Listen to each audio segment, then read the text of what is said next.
10 ఏళ్ల అధికార మదంతో విచ్చలవిడిగా వ్యవహరిస్త్రీ. 3 కాళ్ల సిద్ధాంతంతో రాష్ట్రాన్ని అతలాకుతలం చేస్త్రీ.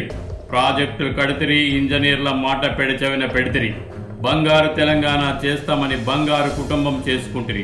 NDSA రిపోర్టు చిత్తు కాగితమంటిరి. కాళేశ్వరాన్ని ఎవరో బాంబులు పెట్టి పేల్చారంటిరి. ప్రతిపక్ష పాత్ర పోషించమంటే ఫామ్ హౌస్లో వంటిరి. ఆవేశపరుడైన కొడుకు పార్టీ పగ్గాలు అప్పజెప్తివి. భూతు పురాణమే పుస్తకంగా రాష్ట్రాన్ని కంపు కంపు చేసే దురాశపరురాలైన కూతురుకు నీ అధికారాలు అడ్డం పెడితివి. రాష్ట్రమే కాదు దేశం మీద పడి దోసుకునే చివరికి దొరికిపాయే. 6 నెలలు జైల్లో ఉంటే ఎట్లున్నో బిడ్డ అని మందలియకపోతివి.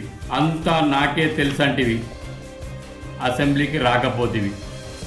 80,000 పుస్తకాలు చదివిన అంటివి. డిగ్రీ పాస్ కాలేదని నువ్వే చెప్తివి. విలేకరుల సమావేశం పెడితివి. ఎదురు ప్రశ్నలు వేస్తే నీదేదేం ఛానల్ అని చెప్పేసి భయపెడితివి. స్కీములు పెడితివి. నీ బిడ్డ కొడుకు స్కీముల్లో దూరి స్కాములు చేసిరి. గరీబోడికి పావుల అందే మీరు రూపాయి పక్కకేస్తిరి. తెలంగాణ పైసలన్నీ మహారాష్ట్ర ప్రజలకు పంచుతిరి. ప్రధాని అయితేనే నేతలు కొడితివి. పంజాబ్ రైతులకు చెక్కులు పంచుతివి. తెలంగాణ బడి పిల్లల టిఫిన్ ఖర్చులు ఎగ్గొడితివి. పత్రికా ఛానల్ పెట్టుకుంటివి. పబ్లిసిటీ పేరుతో దోచిపెడితివి. ఖరీదైన భూములు అమ్మితివి. నీ బిడ్డకు బుర్జ్ ఖలీఫాలో ఫ్లాట్ కొనిస్తివి. డైపర్లు మార్చటోని డ్రామాలు పసిగట్టకపోతివి. నీతోనే ఉండే నీ ఇంట్లో కుంపటి పెట్టే 90 కలిపియంగానే నాయనాన్ని దగ్గర తీసుకుంటివి.